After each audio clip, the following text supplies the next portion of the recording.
안녕하세요. 전 어떤 것이든 시댁이 제일 우선이어야 한다고 생각한 시모를 맞이했던 30대 여자입니다. 하나부터 열까지 시모는 늘 제가 시댁을 떠받들기 바랬었는데요. 그런 시모와의 사이는 툭 하면 깨질 것 같은 얼음판 위 같았습니다. 그런 시모와의 관계가 180도 달라지게 된 계기가 있었는데요. 지금 생각해봐도 통쾌했던 그때 이야기 여러분들께 한번 들려드리려고 합니다.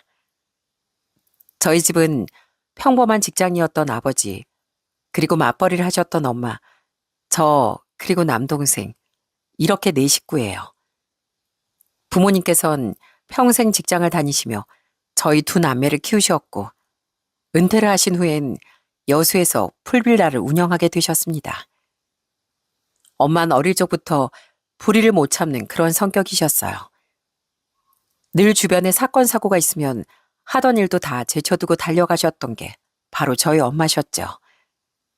한 번은 동네 상가에서 불꽃이 확 튀어오른 걸 엄마가 목격하셔서 바로 신고하고 소화기로 끄셨던 일도 있었고, 저희가 학생 땐 핸드폰 카메라를 이용해 몰래 사진을 찍는 사람들이 진짜 많았는데, 그런 사람들을 잡아다 경찰에 끌고 가신 적도 있었답니다. 그 정도로 저희 엄만 동네에서 유명한 정의의 사도였죠. 전 대학을 나와 서울에서 직장 생활을 했는데요. 그러다 30대 초반에 지금의 남편을 만나게 되었어요. 남편은 굉장히 키도 크고 예의도 바르고 딱 봐도 가정교육을 제대로 받은 사람처럼 보이더라고요. 건실한 남편과 1년 5개월 정도 연애라고서 결혼 준비를 하게 되었는데, 그때 처음 여수에 와봤던 남편이 여수 구경을 하면서 얼마나 좋아했는지 몰라요. 우와, 여기가 그 돌산대교예요? 저 여순 처음 와봐요. 근데 진짜 바다 풍경이 너무 예쁘고 좋네요. 그렇지? 여기가 또 야경이 아주 죽여줘. 또 계절 바뀌면 얼마나 멋있는지 몰라.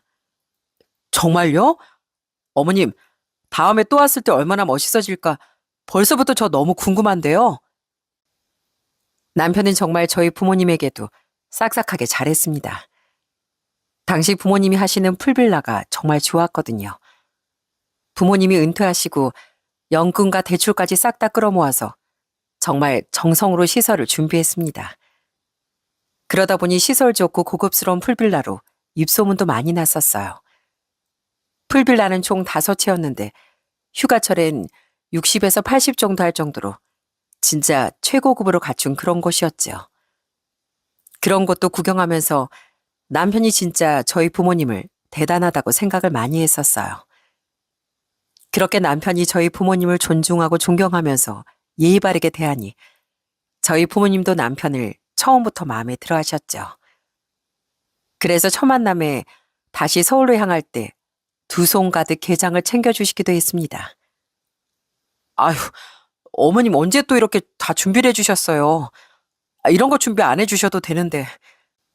아니야. 전에 보니까 게장을 참 잘 먹더라고. 집에 가서 부모님이랑 같이 먹고 이번에 우리도 참 즐거웠네. 아닙니다. 제가 정말 좋은 추억 많이 쌓고 가는 것 같아요. 환영해 주셔서 정말 감사합니다. 그렇게 좋은 분위기 속에서 저희 집 인사를 마치게 되었고, 이어서 전 시댁에 인사를 가게 되었죠. 시댁은 시부께서 경찰 공무원으로 퇴직하셨고, 딱 보시자마자 풍채가 굉장히 크셨어요. 그렇지만 얼굴은 되게 인자하시고 절 너무나 따뜻하게 맞이해 주셨답니다. 그런데 시모는 그저 옆에서 절 그냥 쳐다보기만 하실 뿐 아무런 말도 하지 않으시더라고요. 그러던 와중 딱 한마디를 시모가 물어보셨습니다. 솔직히 전 시모의 물음에 좀 당황스럽긴 했어요. 보통 처음 인사를 오면 부모님은 뭐 하시는지, 어디에 사는지 이런 걸 주로 물어보는데 전혀 예상치도 못한 걸 물어보셨거든요. 그래, 내가 한 가지만 물어볼게. 혹시 지금까지 남자 몇 명 만나봤어? 네? 전 너무 당황스러워서 말을 얼버무리게 되더라고요. 그런 제 표정을 보고서 시부와 남편이 옆에서 얼마나 당황스러워했는지 모릅니다. 아니, 지금 당신 뭐 하는 거야? 아니, 뭐 또 쓸데없는 소리를 하고 있어. 그런 건 왜 물어보는 거야? 내가 뭐 못 물어볼 걸 물어봤나? 요즘 애들 이 남자 저 남자 만나는 애들도 많고 해픈 여자도 많으니까 그래서 물어본 거야. 나한테 우리 아들 한 명뿐인데 이왕이면 좀 제대로 알아보고 장가 보내야 할 거 아니야. 내가 뭐 엄마로서 그런 것도 못 물어봐? 네. 어머님 저 딱 2번 연애해봤습니다. 그래? 뭐 그렇다면 다행이네. 정말 시부와 남편 모두 경악했지만 심은 아랑곳하지 않고 얘기하셨습니다. 그때 제가 딱 처음 느낀 느낌은 참 시모가 독특하다는 생각이 들었어요. 그 후로는 딱히 저한테 이상하게 구시는 건 아니라 그냥 정말로 궁금해서 물어보셨나 보다 생각했고요. 상견례도 무사히 별탈 없이 치러지게 되었고 결혼식도 정말 수월하게 마칠 수 있었답니다.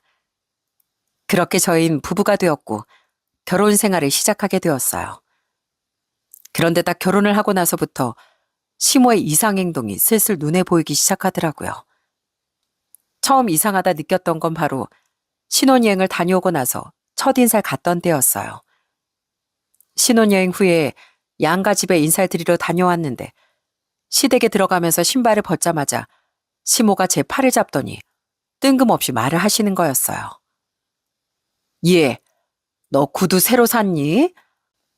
아니, 우리 아들 구두는 좀 오래되어 보이던데 네 구두는 새 거다. 뭐 새로 사기라도 한 거야? 아니요. 원래 제가 구두를 잘 안 신어서 전에 사뒀던 걸 이제 꺼내 신어서 그런가 봐요. 그래? 예. 괜히 저런 거 막 사고 다니지 말어. 보니까 비싼 구두던데. 신지도 않고 다닐 거 왜 비싼 걸 사고 그러니? 이젠 너 결혼도 했으니까 너보단 네 남편을 더 잘 챙겨야 사람들이 수군대지 않는 거야. 알겠지? 처음엔 시모의 이런 태도가 좀 당황스럽더라고요. 솔직히 저희 엄마도 저한테 구두를 사라 마라 이런 얘기를 꺼내보신 적이 없거든요. 제가 그렇다고 사치하는 것도 아니고 돈을 펑펑 쓰는 것도 아닌데 이제야 가족이 된 시모가 뜬금없이 구두를 사라 마라 하고 있으니 좀 황당했죠.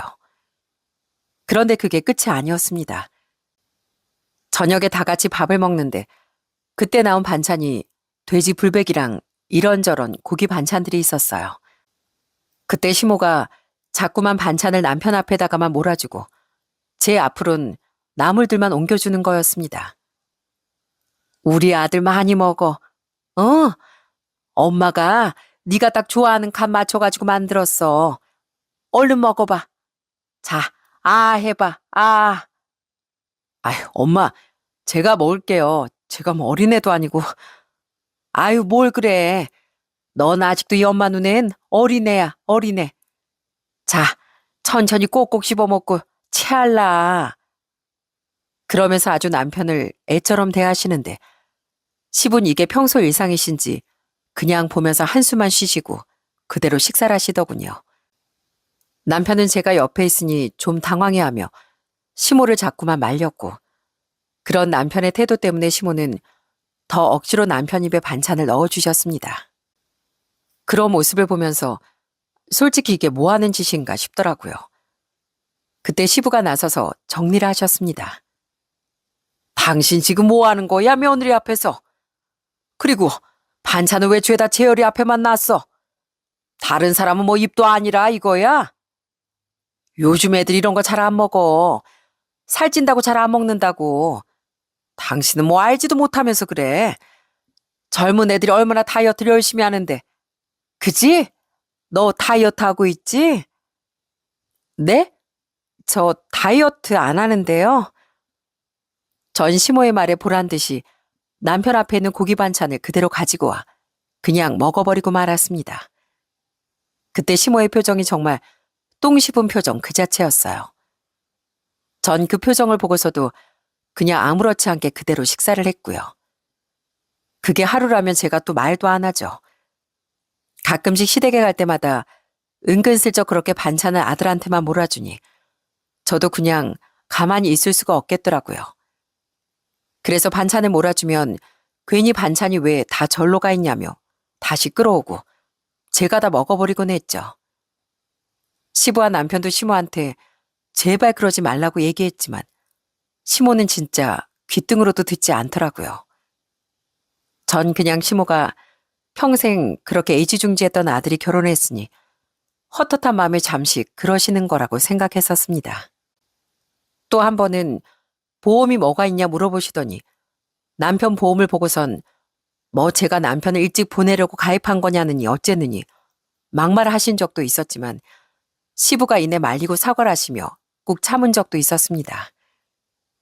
그래도 시간이 흐르고서 제가 아이를 임신하게 되니 시모도 좀 전보단 덜 폐악질을 부리더라고요.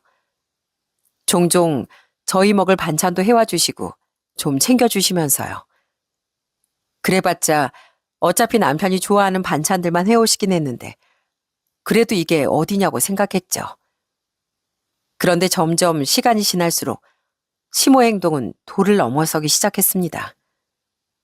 임신을 하고서 저희 집에서도 가끔씩 저희 먹으라고 반찬을 보내주시기도 했습니다. 제가 힘들까봐 신경 써서 내내 반찬을 보내주신 거죠. 그런데 저보다 남편이 더 저희 부모님 보내주는 반찬을 정말 좋아했거든요. 전라도 음식들은 약간 자극적이고 젓갈류가 많이 들어가는데 처음에 남편 입맛에 안 맞을 줄 알았는데 남편이 오히려 너무 좋아하더라고요. 그래서 부모님이 갓김치며 김장김치며 멸치볶음이며 이런저런 반찬들을 싹 해서 보내주시면 남편은 그날 바로 밥 2그릇씩 먹을 정도로 반찬을 정말 잘 먹었었습니다. 아마 그날도 저희가 먼저 친정 반찬을 받고 한 며칠 먹다가 주말에 시모가 저희 집으로 오셔서 반찬을 주셨던 날이었어요. 이른 아침부터 반찬을 바리바리 싸들고 오신 시모가 주방에 들어가시더니 우당탕탕 하면서 뭔가 정리하시더라고요.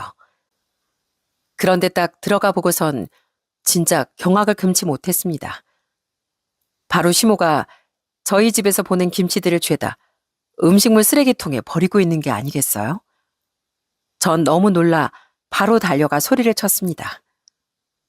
어머님, 뭐 하시는 거예요? 예, 너 이래서 우리의 보험을 그렇게 많이 가입했던 거니? 이렇게 허구한 날 짜고 자극적인 음식들 먹였던 거야? 이런 거 몸에 안 좋고 해로운 거 너 모르냐? 내가 이래서 지금까지 니들 반찬 해다 나른 거야. 우리 아들 음식은 내가 다 건강 생각해서 한 건데 어떻게 내가 지금까지 쌓아 올린 공을 네가 이렇게 무너뜨려? 그렇다고 이걸 이렇게 버리시면 어떡해요? 왜 저희 엄마가 힘들게 만들어준 음식을 버리시냐고요? 저기다 놔두면 우리 아들 계속 네가 먹일 거 아니야. 건강 좀 생각하라고, 건강. 뭐라고요? 그럼 제가 어머님 반찬도 버렸으면 좋으시겠어요? 저도 그럼 한번 버릴까요?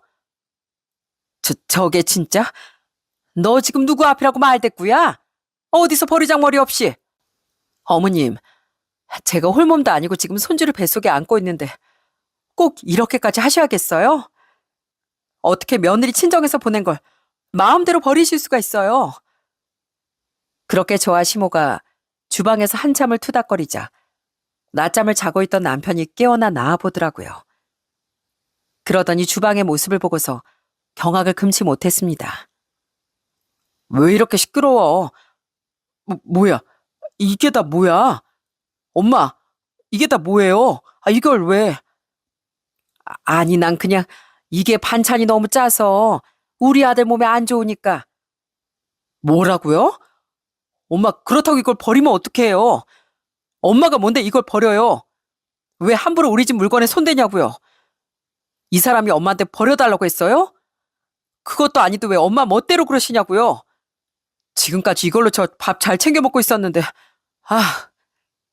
아니 뭘 그렇게까지 얘기를 해. 엄마가 오늘 반찬 해왔잖니. 이거 먹으면 되지 뭘. 이거 가지고. 이거요? 엄마, 안 그래도 요즘 입맛 없는 거 장모님 반찬 먹으면서 겨우 밥 잘 먹고 다니고 있었는데 지금 어떻게 저걸 버려요? 그리고 아내도 입덧해서 입맛 없는 거 뻔히 하시면서 어떻게 그러시냐고요? 이러려고 우리 집 자꾸 오시는 거예요? 네? 불편해도 솔직히 엄마 생각해서 저희 참았어요. 근데 어떻게 이러실 수가 있냐고요? 남편은 너무 화가 나 처음으로 그렇게 소리를 치며 화를 냈습니다. 그러자 시모는 자신의 행동은 생각지도 않고 오히려 남편의 행동에 서운해 하시더라고요. 예, 너 어떻게 엄마한테 그럴 수가 있니? 넌 내 편 들어줘야 하는 거 아니냐? 이게 다 너 때문에 그런 건데 내가 우리 아들 챙기겠다고 이런 건데 어떻게 네가 엄마한테 이렇게 해? 엄마, 저도 다 컸어요. 성인이라고요. 제가 먹고 싶은 거 제 마음대로도 못해요? 언제까지 절 애로 볼 건데요? 결혼 전에 그만큼 엄마 맞춰드렸으면 됐잖아요. 언제까지 품속에 껴안고 계실 거냐고요? 저 잘할 때도 친구들 사이에서도 왜 왕따 당했는지 엄마 모르세요? 내내 친구들이랑 놀려고 하면 안 된다고 위험하다고만 하시고 친구도 다 나쁜 애들이라고 어울리지 말라고 하시고 그래서 제가 내내 얼마나 외롭게 컸는지 아시잖아요.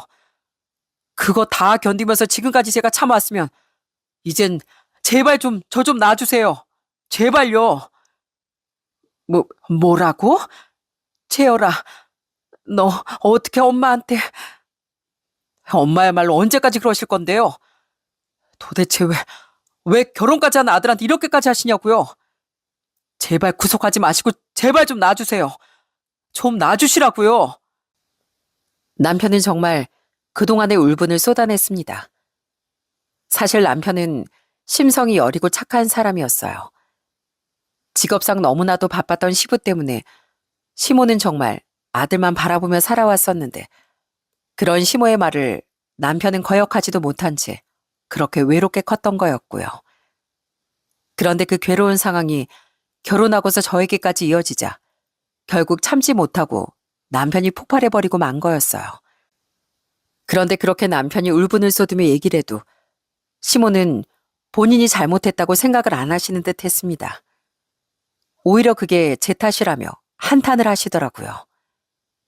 아이고, 우리 아들이 원래 안 그랬는데 며느리 하나 잘못 만나가지고 우리 아들 왜 이렇게 변했다니? 사람 한 명 잘못 들어와가지고선 제발 좀 그만하세요. 제발 그만 좀 하시라고요. 엄마 가세요. 더 이상 엄마 말 듣고 싶지도 않으니까 가시라고요. 그렇게 시모는 남편의 등살에 못 이겨 결국 집을 나가버리시고 말았습니다.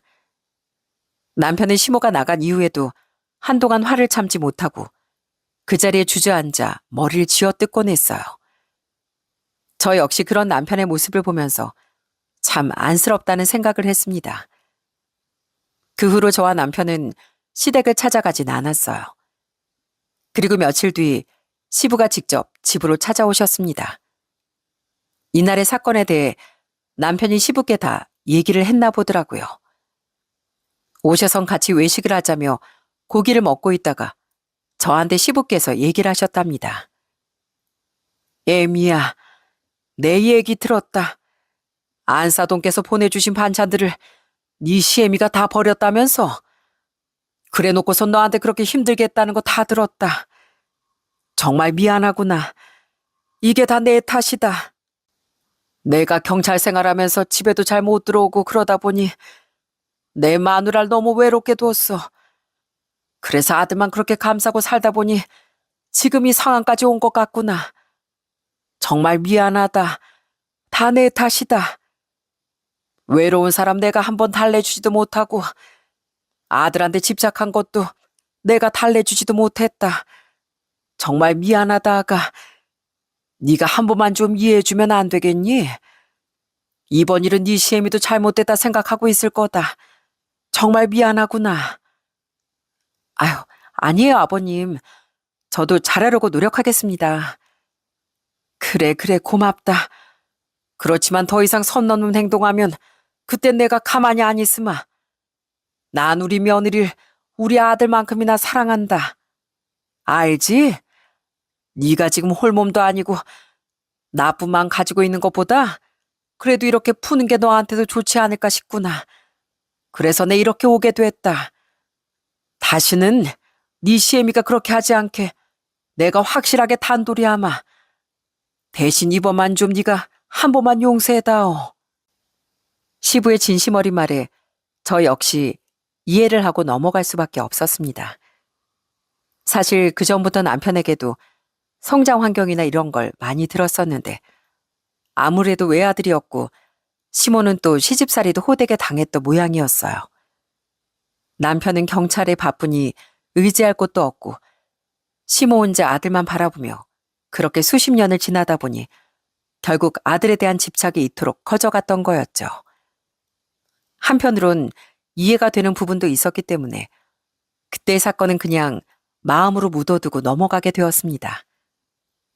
그래도 그 후로 시부께서도 중간에서 든든하게 잘 정리를 해주시고 그래서 별다른 상황은 벌어지지 않았죠. 시모도 시부 눈치 보면서 저한테 대놓고 뭐라고 말은 하시지 못하시더라고요. 그런데 이게 저한테 뭐라고 못하시니 다른 쪽으로 문제가 생기기 시작했습니다. 어느 날 제가 출산을 한 후 양가 부모님께서 모두 병원으로 오시게 되었어요. 그러면서 서로 인사를 나누게 되었죠. 그런데 거기에서도 시모가 좀 얄밉게 행동을 하더라고요. 우리 손주 딱 봐도 우리 딸 많이 닮았네. 코도 오똑하고 눈도 땡글땡글한 게 우리 딸 딱 어렸을 때 얼굴 판박이야.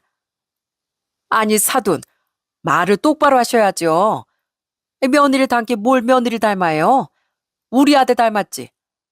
누가 봐도 눈, 코, 입이 딱 우리 아들이구만. 우리 손주, 넌 박씨 집안 아들인 거 알지? 박씨 집안 핏줄이야. 이 할머니가 더 잘해줄 거야. 응? 다른 것보다 이 친할머니가 더 잘해줄 거라고. 그러면서 시모가 저희 엄마 품에 있던 아이를 획하니 가져가 버리시는데 그걸 보는 저와 친정엄마는 얼마나 황당했는지 모릅니다.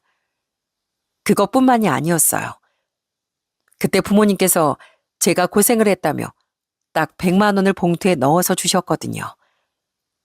우리 딸 출산하느라 고생 많았다. 이걸로 맛있는 거 사 먹고 몸조리에 보태었어. 알았지? 박서방 자네도 참 고생이 많았네. 앞으로 우리 딸 잘 부탁하네. 아닙니다. 고생은요 뭘. 장모님 장인어른 걱정 마십시오. 제가 국화 잘 돌보겠습니다. 그렇게 부모님이 저희한테 돈 봉투를 주시자 시모는 대뜸 그게 얼마냐고 묻더라고요. 얼마나 넣으셨니? 네? 100만 원 주셨어요. 그런데 제가 딱 대답을 하자 갑자기 시모가 잠깐 나갔다 오겠다며 밖으로 나가버리는 거였어요. 그리고 얼마 지나지 않아 시모가 뭔가를 들고 들어오더라고요. 그건 바로 봉투였습니다. 이 유치한 시모는 저희 부모님이 저한테 돈 봉투를 쥐어주자 똑같이 돈 봉투를 마련해 가지고 온 거였어요. 그러더니만 그 봉투를 누구한테 줬는지 아세요? 저도 아니고 남편한테 주면서 얘기를 하는 겁니다. 우리 아들 정말 고생 많았다. 이걸로 우리 손주 필요한 거 있으면 사고 너도 맛있는 거 사 먹거라. 알았지? 엄마, 이걸 왜 나한테 줘? 고생한 건 아는데 며느리한테 줘야지. 아이 며느린 받았잖니. 우리 아들도 고생했는데 아들도 받아야지. 자 얼른 받아. 너 쓰라고 엄마가 주는 거야. 그런 시모의 태도를 보면서 남편이고 시부고 엄청 당황해하고 아연실색하면서 저희 부모님 눈치만 보기 시작했어요. 솔직히 그 자리에서 자기 아들한테 돈 봉투 쥐어주면서 고생했다 수고했다 할 시어머니가 어디 있겠습니까? 당장 아파서 누워있는 건 며느리였는데요. 저희 부모님 표정도 굳어지고 시부도 그걸 보고선 엄청 당황해 하시더니 계속 시모를 말리셨습니다. 아니 이 사람이 갑자기 왜 그래? 이건 얼른 며느리한테 줘야지. 얼른 며느리 줘. 아유 알았어. 누가 받으면 뭐 어떻다고 참.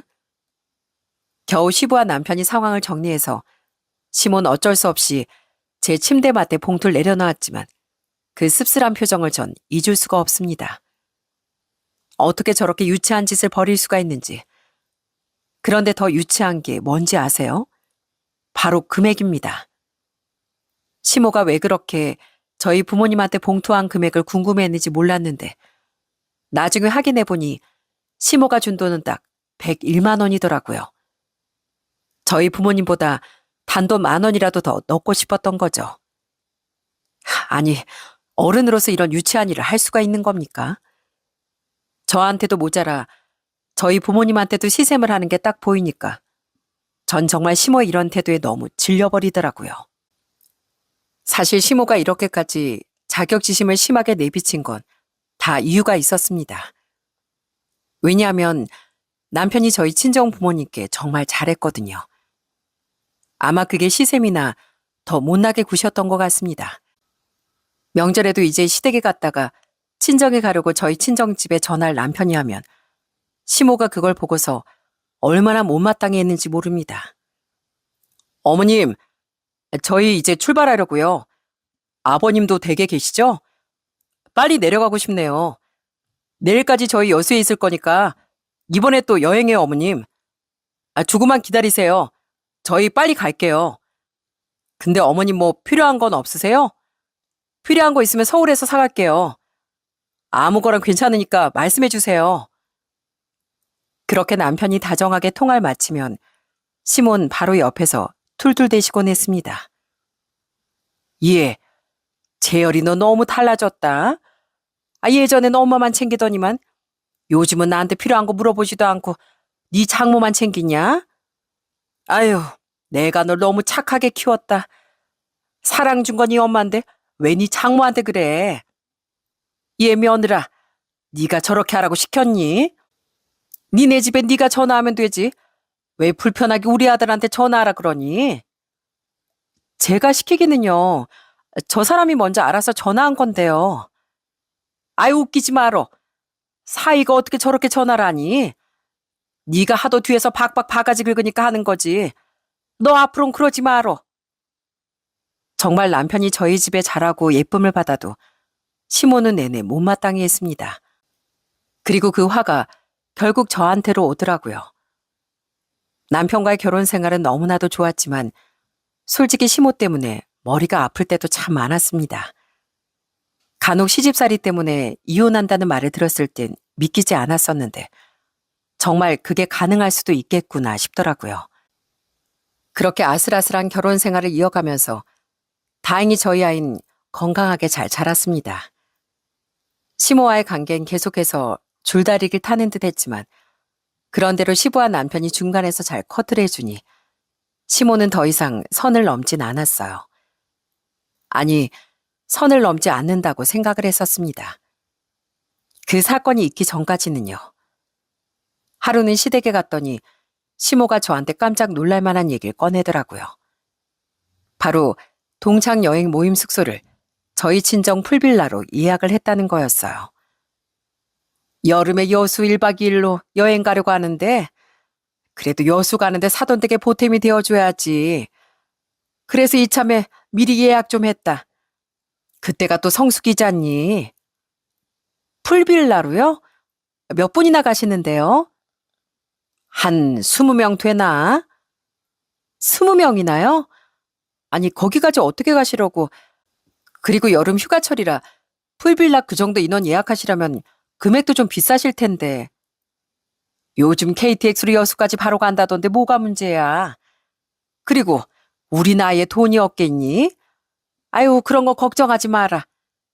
이왕 간 김에 나도 우리 사돈댁 좀 팔아드려야지. 그 독재 풀빌라 5채 죄다 우리가 예약했으니까 그렇게 알아. 전 시모의 말을 듣고 정말 깜짝 놀랐습니다. 그동안 그렇게 저희 부모님한테 자격지심이란 자격지심은 다 내비치셨던 분께서 갑자기 왜 이렇게 하시는지 이해가 되지 않더라고요. 그래서 혹시나 싶어 엄마에게 바로 전화를 걸어 확인을 해봤죠. 그런데 정말 시모가 예약을 한 게 사실이더라고요. 예약을 5월 달부터 하셨어. 나도 깜짝 놀랬지 뭐냐. 사부인이 직접 전화하셔가지고서는 8월 초 모임이 있다면서 전부 다 예약하시겠다고 하시더라고. 그래서 뭐 예약을 해드렸지.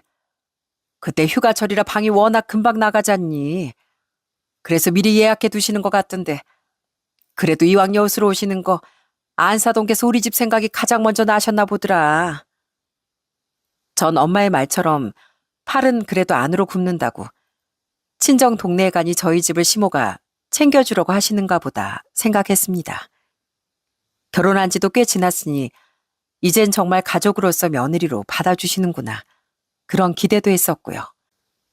이런 제 생각이 바보 같았다는 걸 알기까진 오랜 시간이 걸리지 않았습니다.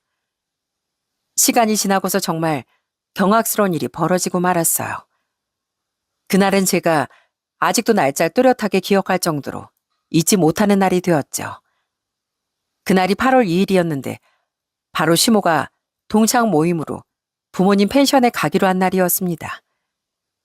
그날 오후 1시가 되자마자 엄마한테서 전화가 왔더라고요. 엄만 정말 열불을 토해내며 저한테 얘기를 하셨습니다. 예, 국화야. 네 시어머니 지금 뭐 하자는 거니? 나한테 예약 취소한다고 문자 하나 딱 보냈는데 이게 도대체 말이 되는 거니? 전화하니까 문자만 보내고 전화도 안 받고 내가 진짜 너무 화가 나서 이거 엄마가 그냥 참아야 되는 거니? 뭐? 취소를 하셨다고? 그게 무슨 소리야? 아예 5동 싹 다 취소하셨다고? 그래. 아휴, 내가 진짜 너무 어처구니가 없어가지고 새벽부터 장 봐가지고 음식 준비까지 싹 해놓고 기다리고 있는데 지금 이게 뭐 하는 짓이야? 아니 전화라도 받든가. 이렇게 안 온다고 문자만 딱 보내놓으면 어쩌자는 거니? 저도 그 소식에 놀라 바로 시모에게 전화를 걸어봤어요. 설마 하는 마음으로 시모가 받길 기다렸습니다. 그런데 전화를 받은 시모는 정말 당당하게 얘기를 하시더라고요. 어머님, 어디세요? 지금 어디시냐고요? 나 여기 순천이야. 순천이요? 아니, 왜 순천에 계세요? 여수로 가시는 거 아니셨어요?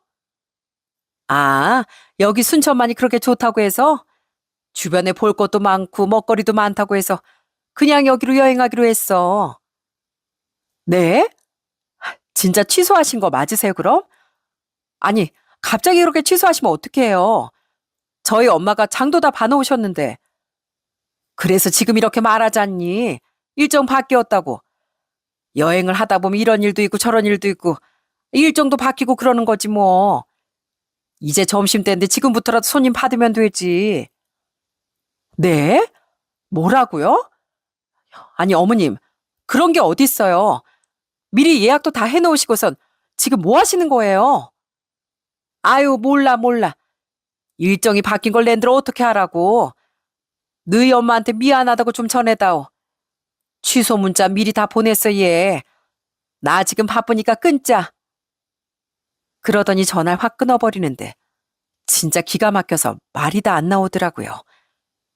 정말로 숙박 당일에 예약을 취소하신 거였어요.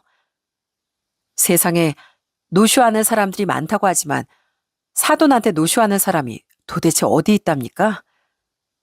너무 기가 막히고 화가 나서 전 바로 남편한테 이 소식을 전했습니다. 그랬더니 남편이 아주 난리가 났더라고요. 뭐? 우리 엄마가 안 가신다고 했다고?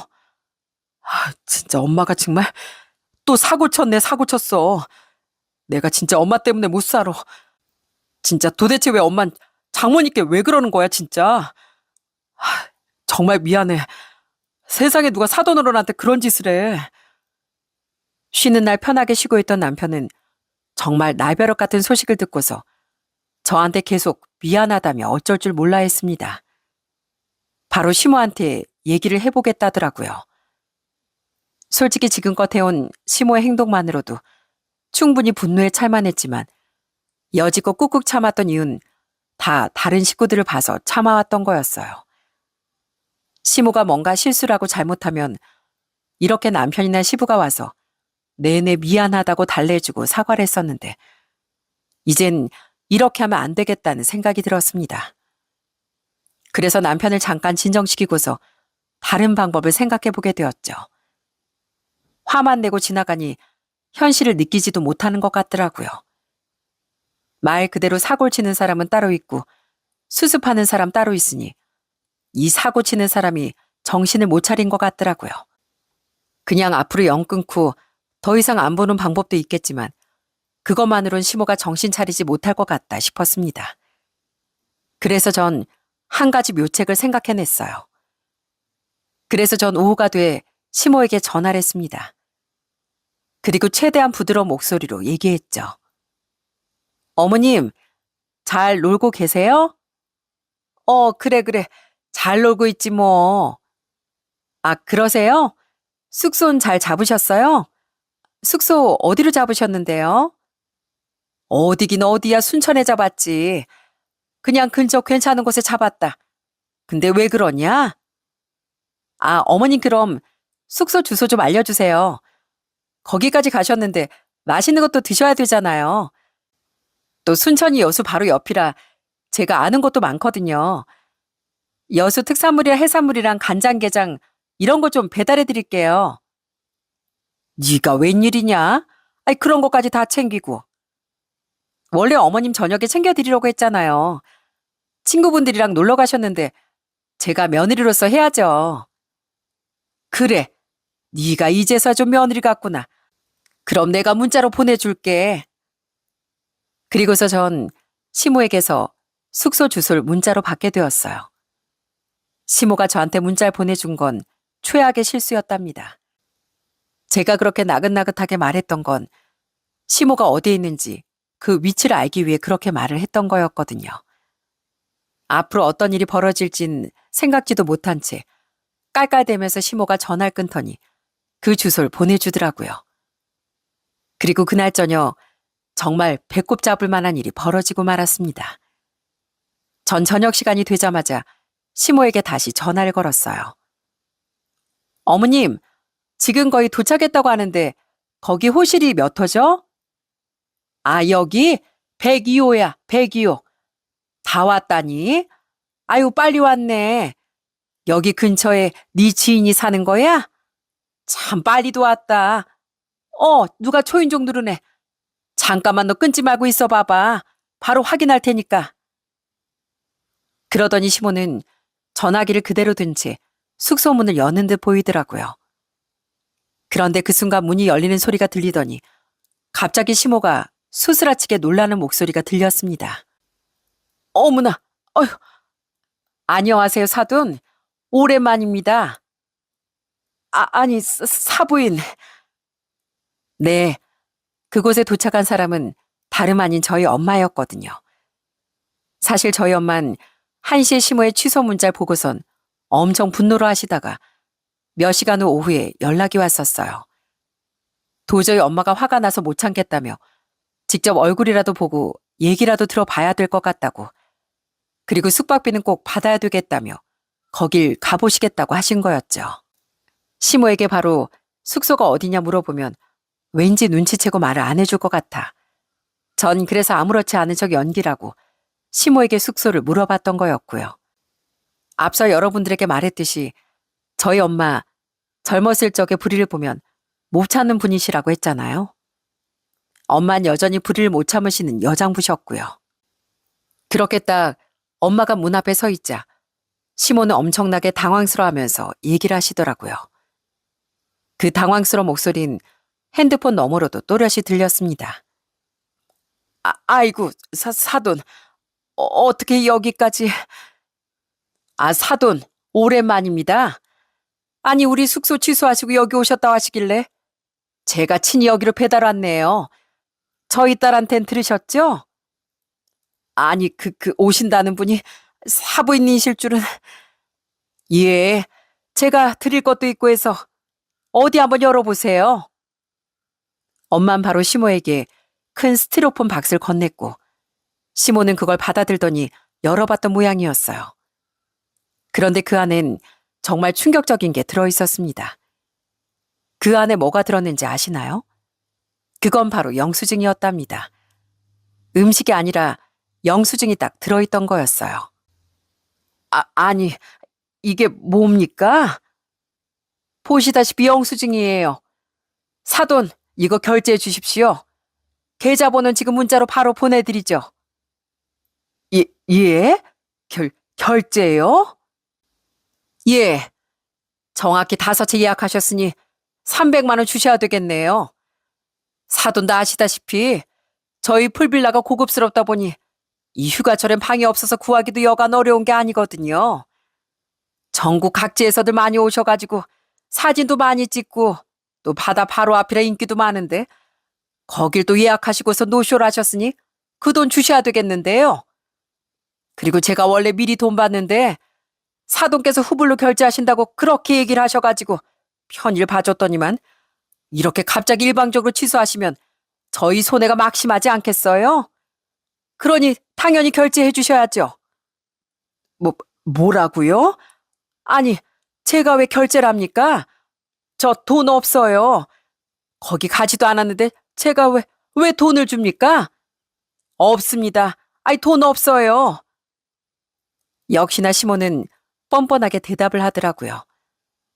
그걸 다 미리 예측했던 엄만 그런 뻔뻔한 시모의 태도에도 웃으며 대답을 하셨답니다. 아, 그러세요?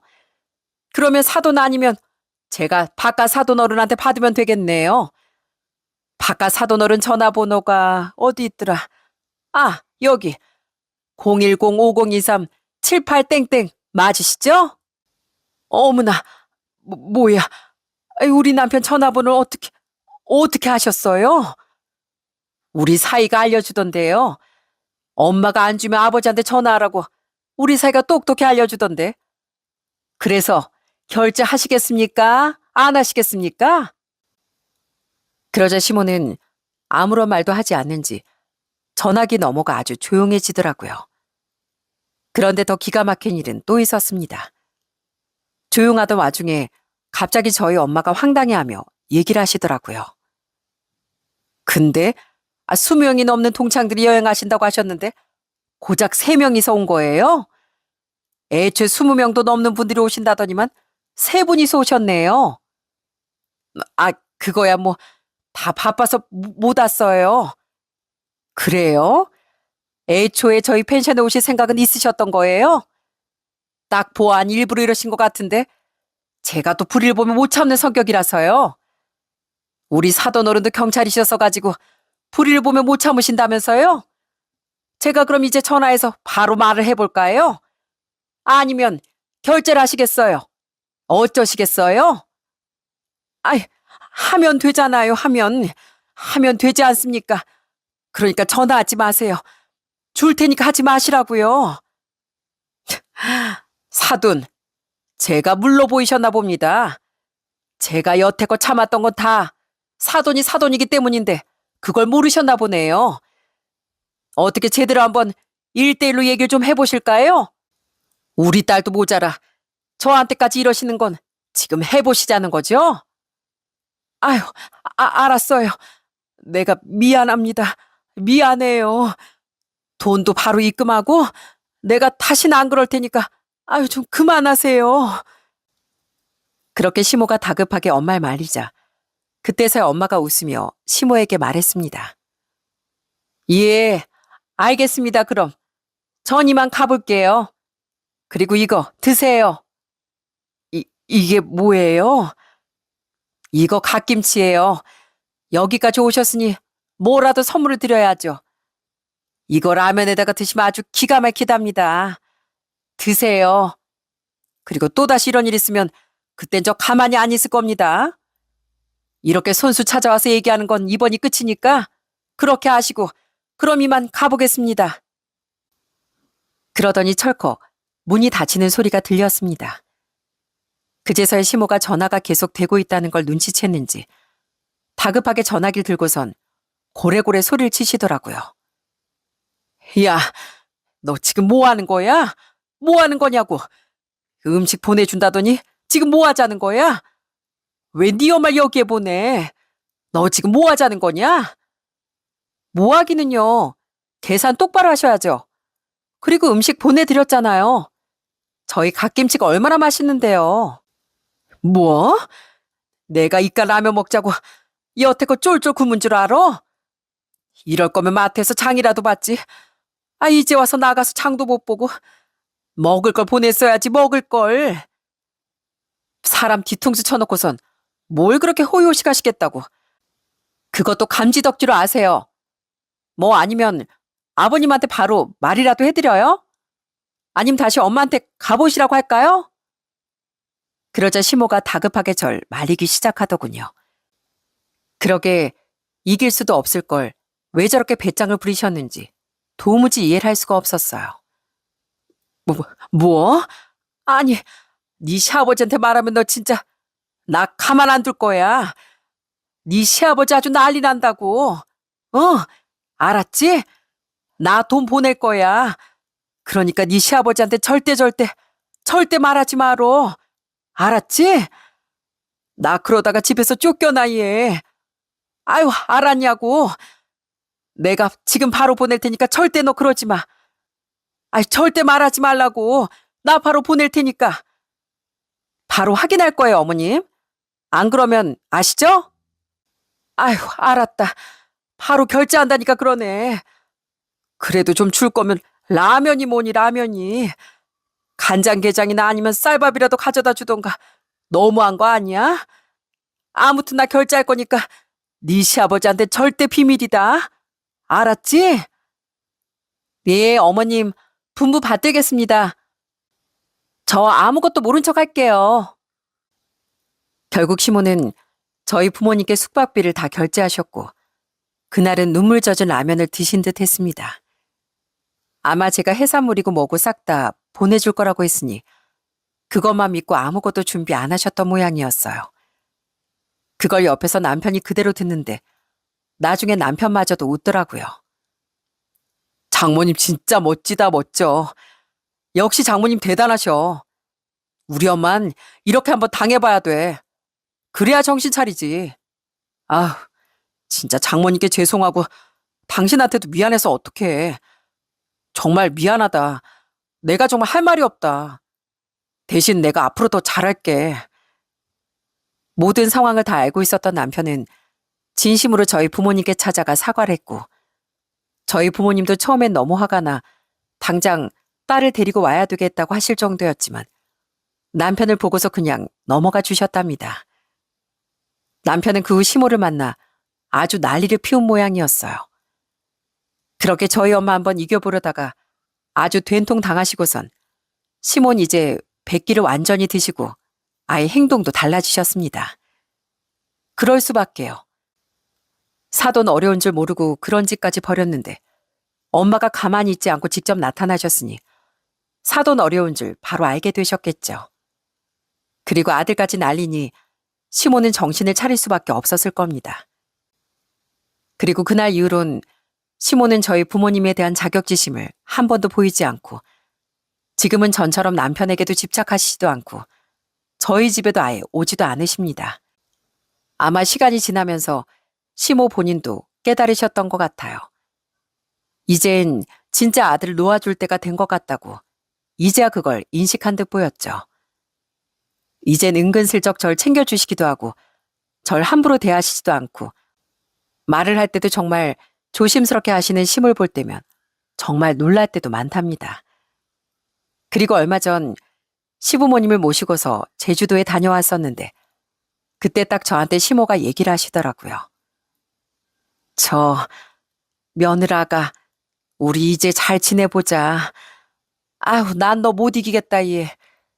네 엄마도 못 이기겠고 대신 우리 아들한테 꼭 잘해다오. 알았지? 내가 우리 아들 평생 내 편이라고 생각했었는데 그게 다 내 착각이었나 보다. 그냥 마음이 그랬어. 내 편이 막 없어진 것 같고. 어머님, 남편은 당연히 어머님 편이죠. 그리고 저도 어머님 편이잖아요. 저도 어머님한테 잘하고 싶어요. 잘 지내고 싶고요. 그러니까 절 적이라고 생각하지 마시고 가족으로 받아주세요. 제가 어머님한테 앞으로 잘할게요. 그래, 못난 심이 그래도 이렇게 따라줘서 고맙다. 내 평생 아들만 바라보고 살다 보니 내가 너무 도가 지나쳤던 것 같구나.